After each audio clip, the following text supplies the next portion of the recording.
I made a mistake that cost me everything. I betrayed the trust my husband once held so high that now he won't let me come near him. I feel trapped and alone, and I need to know if anyone has ever been through something like this. I am not the only person who pays the price. My husband, our children, and our families now share the burden of my error, a mistake I will carry with me forever. 14 months ago, I was caught in the middle of an affair with a man I barely knew, someone I will call Mark to keep his identity private. I am 36, and my husband Brian is 42. Mark was 30. I made a terrible choice when I allowed myself to become entangled with him. The fling lasted for nearly 6 weeks, and over that time we met physically only 3 times. It may sound unbelievable, but every detail is true. I know many of you wonder if my marriage was already falling apart. Did Brian and I have problems? Was I unhappy? The answer is no. I felt whole and content with my life and my family. Brian is a kind and devoted husband and a caring father to our 2 children, ages 10 and 12. I loved him with all my heart, and our life together was full of laughter, support, and love that I never thought could be replaced. Yet something inside me felt restless. Looking back, I think the spark that led me to Mark was born in my early 20s.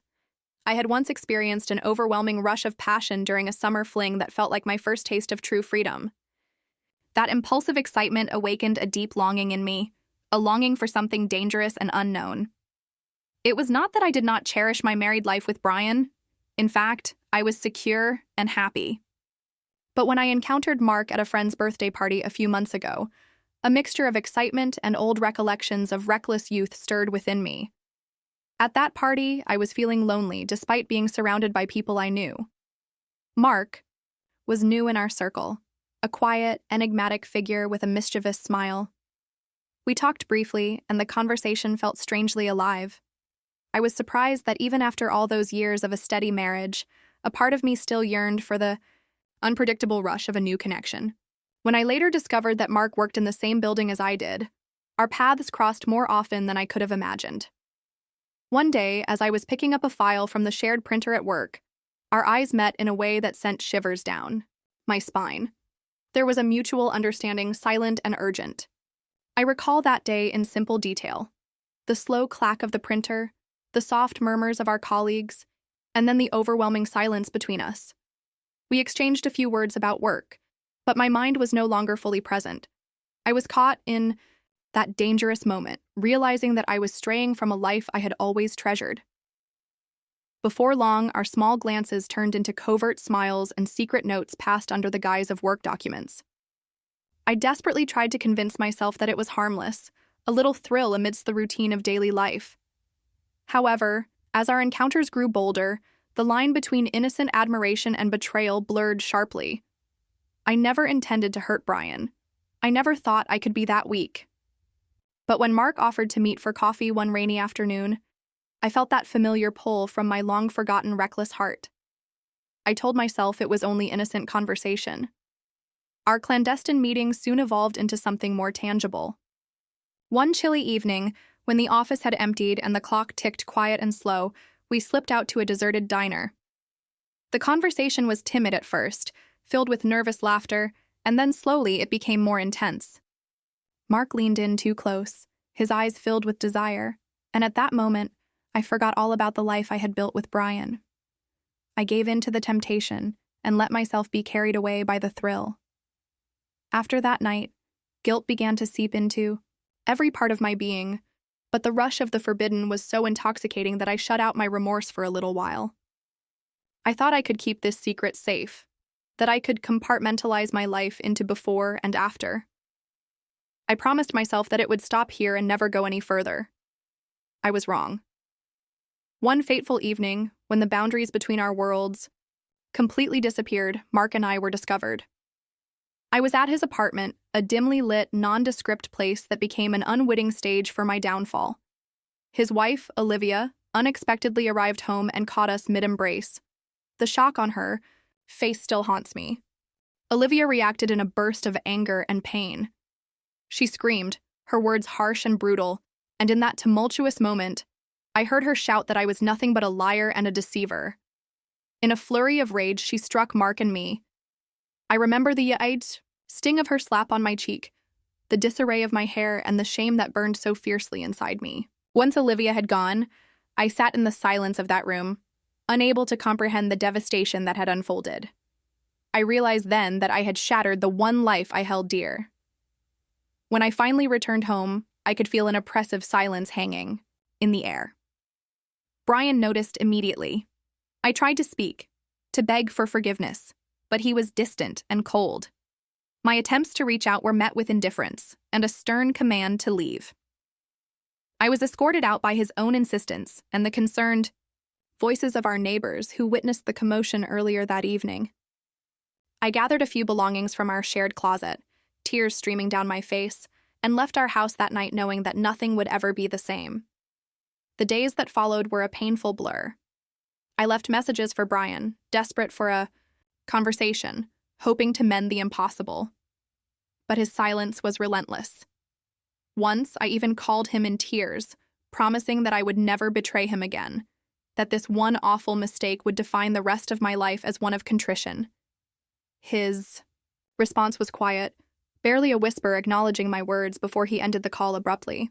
I tried to reach out to our children, to explain in a way that would spare them from the harsh reality, but that too proved to be an impossible task. In my despair, I resolved to seek professional guidance. I visited a counselor who helped me understand that some wounds run so deep they might never fully heal. But in the meantime, I needed a plan to show Brian that I was willing to change, that I was desperate to save what was left of our family. I spent long hours researching legal options, hoping to find some way to offer him a chance at freedom from the pain I had caused. I consulted with several lawyers about preparing an agreement that would not only protect him, but also hold me accountable for every mistake I made thereafter. I wanted something drastic, a contract that would give Brian nearly all our assets if I ever strayed again, a way to ensure that I paid for my betrayal. One evening, after many sleepless nights and tearful confessions in the mirror, I finally presented Brian with my proposal.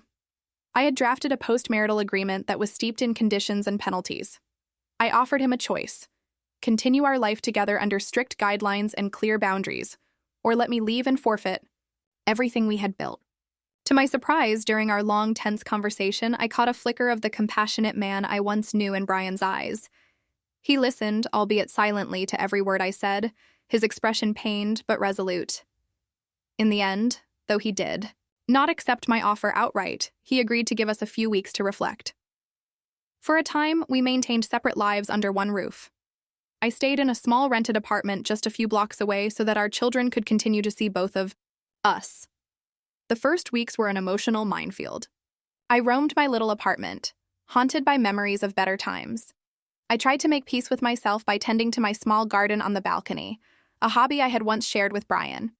I wrote letters to him, each one spilling with apologies, and heartfelt confessions of my desire to rebuild our trust. Every evening, exactly at 8 p.m, we had a brief phone call. At first, the calls were uncomfortable and laden with long silences. I would often say, "I love you," and he would simply hang up without a word. There were nights when our conversations lasted only a few seconds before the weight of our shared grief drowned out every other word. Months passed. I found some solace in small acts of kindness, helping my neighbor with groceries, volunteering at the local animal shelter, and even reuniting with a friend I had long neglected. I began to realize that healing might not be found in grand gestures or desperate proposals. It was hidden in the simple moments: a shared smile with our children, a quiet dinner on weekends when Brian and I would reluctantly sit together at separate tables, or the way the wind would carry the scent of rain on an otherwise oppressive day. I held on to every shred of hope that maybe, just maybe, I could earn back the love I had so carelessly jeopardized. Then came another turning point, an unexpected call from Brian one chilly evening.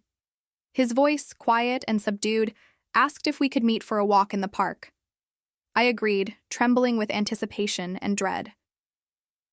We sat on a worn-out bench under a skeletal tree, our breaths visible in the cold night air. He talked about his feelings, about the sorrow of shattered promises, and the emptiness that had infiltrated our once happy home. I listened, and in that silent moment, I realized that he was still hurting as much as I was. I admitted that I was angry with myself, that I truly regretted every misstep that led me to Mark, and that I was willing to do anything to try and fix the fragments of our life together. Yet even as we spoke, the old wounds were too deep. Brian told me that the pain was too fresh, that trust, once lost, could not be rebuilt overnight.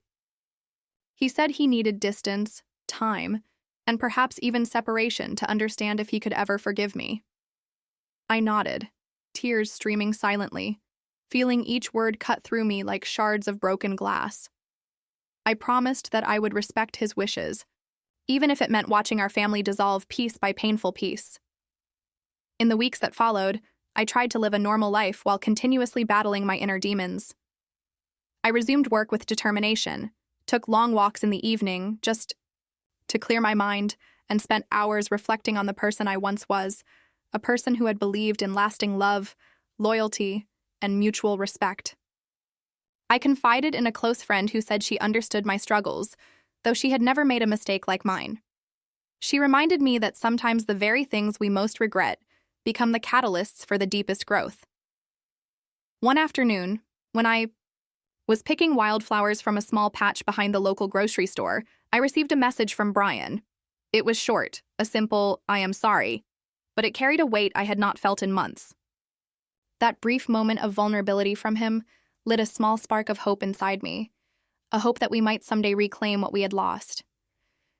But with that hope came the stark reality of our situation. Life had changed irrevocably, and every interaction now felt like a careful negotiation between love and hurt. I decided to update my story because I needed to share these ups and downs. Recently, Brian and I agreed to try a new form of communication by writing letters to each other every week. I started detailing my feelings, describing how I planned to change, and how I longed to become someone worthy of his forgiveness. Some weeks, his letters were filled with warmth and hints of remembrance for our happier days. Other weeks, they were cold and distant, a reminder that some scars might never fully mend. Now, almost a year after that painful night at Mark's apartment, our lives seem to be living parallel paths. We live in the same house sometimes, and in separate apartments at other times. Our children, ever resilient, remain the gentle bridge between us even when I struggle to speak a kind word to Brian. I watch as Brian goes about his routine, sitting with his phone during his lunch breaks, taking quiet walks, and avoiding any casual encounter with me when we attend school events. There remains a silent agreement between us that while we both wish for the past to return, the future might have to be something entirely different. I often wonder if all of these attempts to save our marriage are futile or if there remains some possibility of forgiveness and renewal. I have tried everything I can think of, from countless apologies and visible acts of contrition to legal proposals meant to make me accountable. Yet I constantly feel as if I am speaking to an empty room. I keep asking myself if I can ever break through the thick wall of hurt that Brian has built. Deep inside, I miss the mornings when his smile lit up our kitchen, and the evenings when our laughter filled the living room. I miss the simple closeness we once shared, when a hug or a soft word was enough to heal even the smallest sorrow. Just when I think that I might be losing hope completely, an unexpected change occurs. A few days ago, Brian called me late in the afternoon and said he had been rethinking things during a solitary walk near the park. He admitted that despite the pain, he still recognized the love we once had, and that perhaps forgiveness, like all healing, takes time. I could hear a trace of vulnerability in his voice, a reminder that he too was still wounded and still longing for what we had lost. We talked for what felt like hours over the phone, each word carefully measured and heavy with emotions. I promised that I would work even harder to show him that I could be the partner he deserved. Yet I know that words can only do so much. I feel that every day is now a test of our patience, our resilience, and our willingness to accept a changed life. I continue to attend therapy sessions, and I have taken up journaling as a way to capture the little victories and also the setbacks. I have even started volunteering at a local shelter, trying to make a difference in small ways, an attempt to fill the emptiness inside me with something real and meaningful. At night, I lie awake wondering if the love we once had can ever be rekindled, or if our marriage has simply become a matter of coexisting out of duty and shared history. Brian's occasional soft words during our weekly letter exchanges remind me that there is still a part of him that cares. But the distance between us feels as wide as a canyon, and I am often left alone with my regret. I share all of this not to excuse what I have done, but in the hope that someone who has found themselves in a similar storm might understand the quiet desperation that follows betrayal. Every day I wake up with a heavy heart and a resolve to become better, even if the price of my mistakes is a life filled with loneliness and remorse. I have learned that love does not simply mend itself with time. It requires constant effort, honesty, and a willingness to accept painful truths. I know I will carry the regret of this moment for as long as I live. I wish I could undo the choices that led me to betray Brian, but all I can do is keep trying to earn back the trust I shattered. I continue to ask for forgiveness in every gentle word and every small act of kindness, hoping that someday, maybe we can create a new beginning from the ruins of our past. I appreciate every suggestion or piece of advice from anyone who has weathered such storms. I still long for a day when Brian's eyes will meet mine without the shadow of hurt, when I can finally see the man I once loved smiling back with warmth, and when our family can find peace again. Thank you for reading my story. I know it is, filled with long nights, mistakes, and a constant struggle for redemption, and I am grateful for any words of hope that might guide me back to a life filled with genuine love and respect.